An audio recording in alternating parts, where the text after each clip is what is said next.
Welcome to the Marriage Steps podcast, where developing a long-lasting, happy relationship is the status symbol to achieve, and following my 6 marriage steps is a path to help get you there. I'm your host, Dr. Wyatt Fisher, a licensed psychologist specializing in marriage counseling. The Marriage Steps podcast is listener-supported, so to help keep it on the air so couples worldwide can receive hope for their marriage, please consider becoming a monthly supporter by going to patreon.com/marriage steps.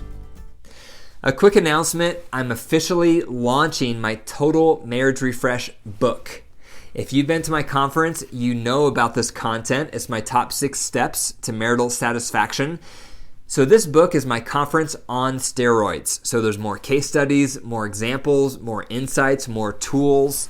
And I've written it as a marriage manual, meaning that it's something that you can go back to again and again and again to remind yourself how to handle common challenges in marriage. So I hope you check it out. It's a great time of the year to get it. A lot of relationships are suffering right now because of the pandemic. And so if that's you, if your marriage is facing challenges, if you're stressed, if you need some help in your marriage, if you want some hope and some refreshment, make sure you check out the book, Total Marriage Refresh, available on Amazon now. The first thing I'm going to do today is the marriage Q&A. So throughout the week, I have people sending me questions through Facebook or Instagram or emailing me, and I do my best to respond back. And I also like to share the questions here in case some of you have the same one. So here's the first one I got. I just found out about my partner having an affair. What should I do? The first thing I want to say to you is my heart goes out for you. Experiencing an affair is one of the worst things you can go through, and it creates PTSD symptoms, post-traumatic stress disorder, because you lose all power, you lose all control, you lose all sense of reality. It's one of the worst things you can go through. And so if that's you, if you've just found out your partner is having an affair, I'm going to recommend 3 things. The first thing is you want to ask them to stop all contact with the person and open up all of their accounts so you can make sure they're not in continual contact. Now, some partners, when they have been having an affair, they're very repentful and they're very remorseful and they're willing to do whatever it takes. Normally, you're not going to heal if that heart is not there. So you'll be able to tell pretty quickly if your partner is willing to do whatever it takes by how they respond to that request. If you ask them, stop all contact, open up all lines of communication so I can see everything to make sure there's no more contact. If they really want to save your marriage, they'll do that without blinking an eye. If they don't do that, the second recommendation is to expose the affair. Tell all of your family and friends. The reason for that is because a lot of times when someone is having an affair, they're under the influence of a drug.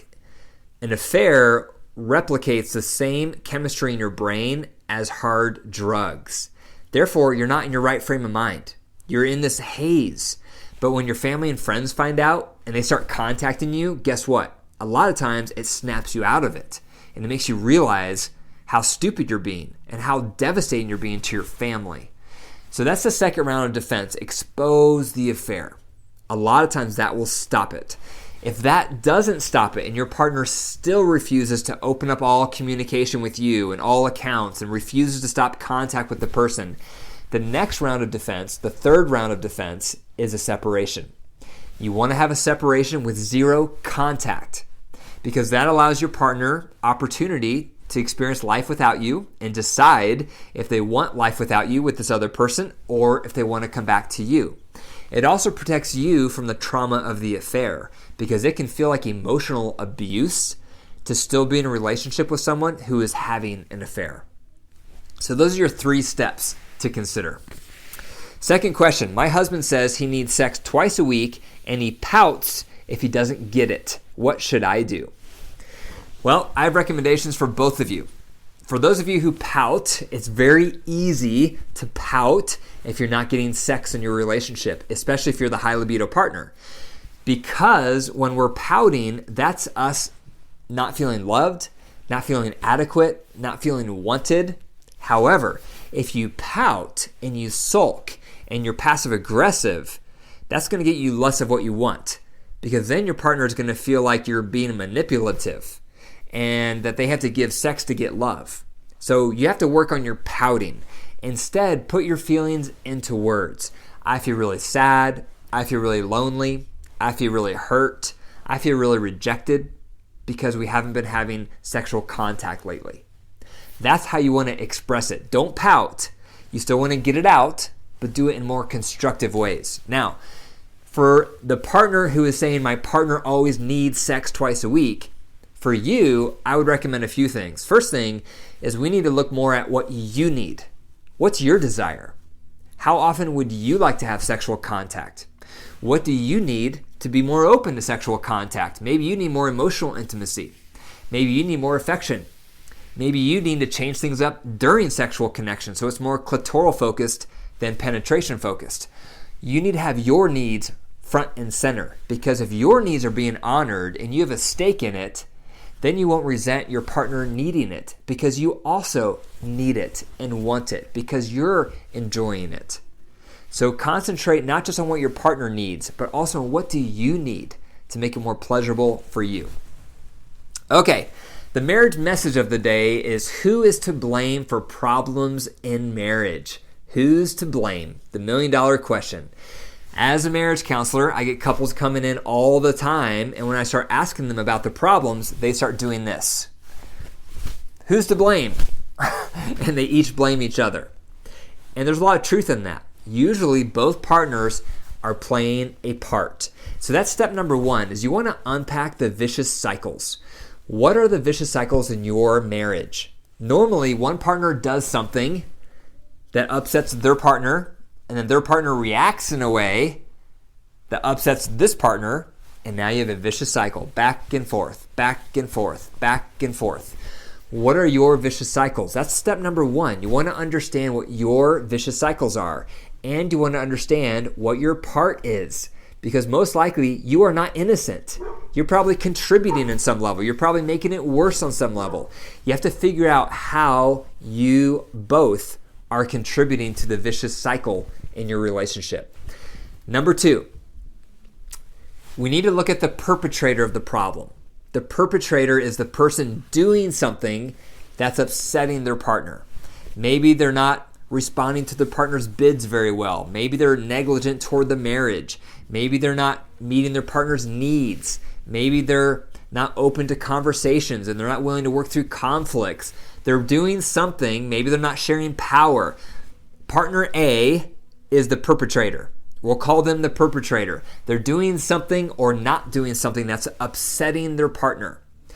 So for those of you listening, some of you are the perpetrators. You're doing or not doing something that's upsetting your partner. You have to take ownership for that. What is it that you're doing?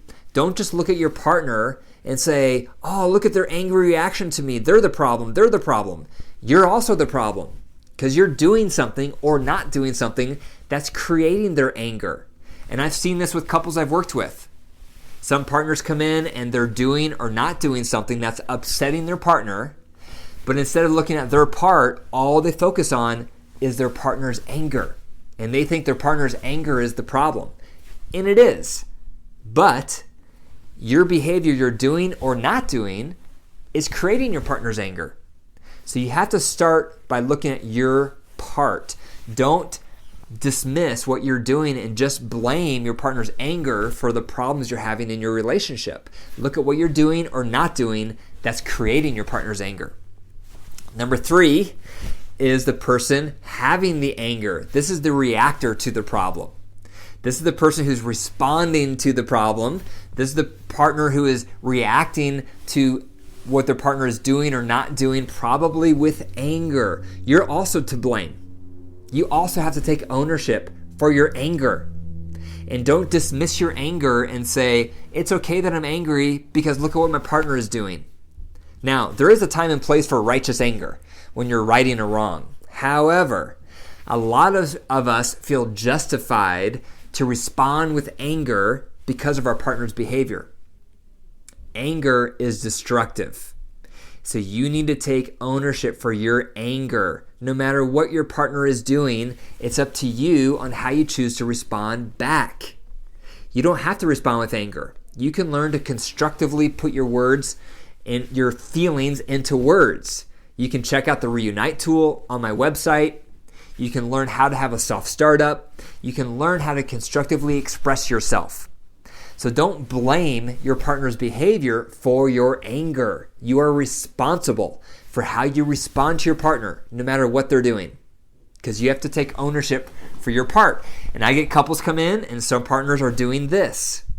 They don't think they should take responsibility for their anger. They don't think they should look at their part because all they can look at is what their partner is doing wrong. Their partner is doing this or not doing this, so therefore how they react, they feel is justified. And that's wrong. You also need to take ownership for your part and work on your part because it's a vicious cycle. It's not unidimensional, it's multi-dimensional. And that leads to step number 4, which is a personal story in my relationship. So early in my relationship, my wife came out of a background with a lot of sexual trauma. So early in our marriage, she avoided all sexual contact for months on end.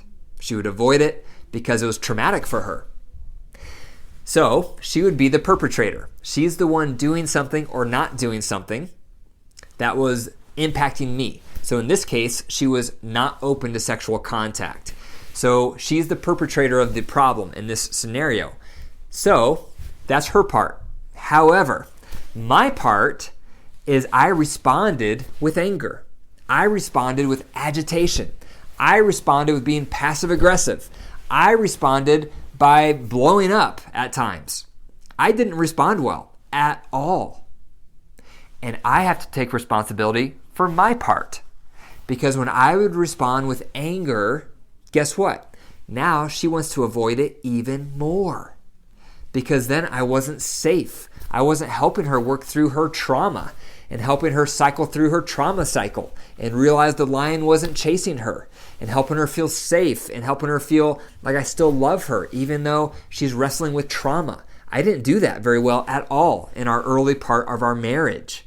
So who's to blame for our sexual dysfunction we had in the early stages of our marriage? We both were to blame.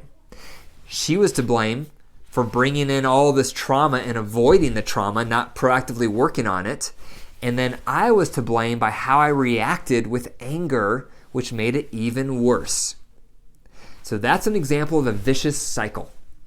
We both were playing a part. She was not doing something that was upsetting me because it wasn't meeting my needs. And then I was reacting in a way that was making her even harder to want to engage.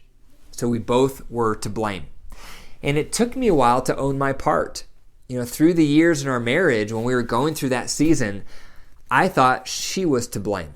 I thought she was the primary one that should take responsibility. I thought I was pretty innocent, and I thought I was justified in my anger. So it took me a while to take ownership and realize, you know what? No matter what she's doing, it's still my choice how to respond back. And by responding with anger, I'm just making things worse. And so I had to learn how to constructively put my tender feelings into words instead of blowing up out of frustration. And so what about for you? Are you the perpetrator of the problems in your relationship by doing or not doing something? Or are you the one reacting with the anger? You're both to blame.